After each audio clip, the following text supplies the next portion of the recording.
wanted to talk about now is standards. In pretty much any sales team, any sales organization, you have different groups. You have the top performers, you got the moderate performers, and you got the low performers.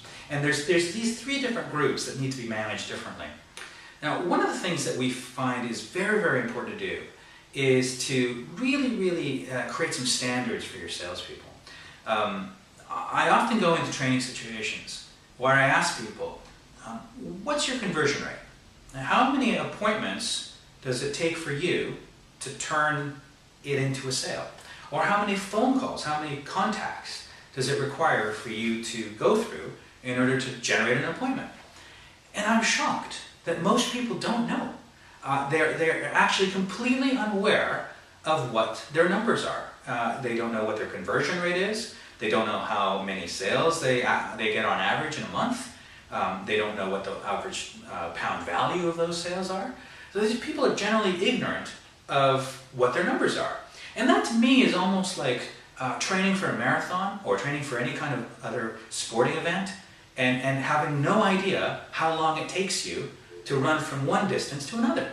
Or going into the gym and doing weights, having no idea what the numbers are on the weights and not knowing what you're lifting and not seeing how you're improving.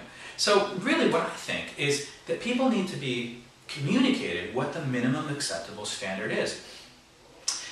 In some organizations that I've been in the past, there were these three groups, the ones that I'm describing. And what would typically happen, because we were so aware of what our conversion rate was on the day, if somebody were to come in and ask us, a sales manager for example, and say to us, so what's your conversion rate right now? I'd be able to tell them. It was 7% at the moment, or 10% at the moment. I'd know the difference between what my conversion rate was today versus what it was like last week. And why did we know that? Well, the reason we knew that is because the bottom third was routinely getting fired.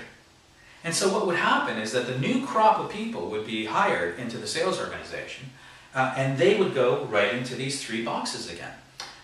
And every month, the bottom third would go. So clearly, there's a great incentive there in order to get people to be focused on being in the middle third or the top third. Now, I'm not suggesting that you take that approach because that's a very, very hardcore sales at any cost kind of culture. But I would recommend that people do need to understand what their conversion rate is. I think what sales managers and owners of any organization need to understand is that they get what they ask for. It's the standards that you set in your business, what you expect from your team, in life in general, will dictate the results you get. And I think it's very, very important to consider that, really, as soon as you start training. Know exactly what standards are in place now and what standards you expect after training. And really one of the main results out of the training should be, have we progressed the salespeople from this group to that group? And that's what really doing standards is all about.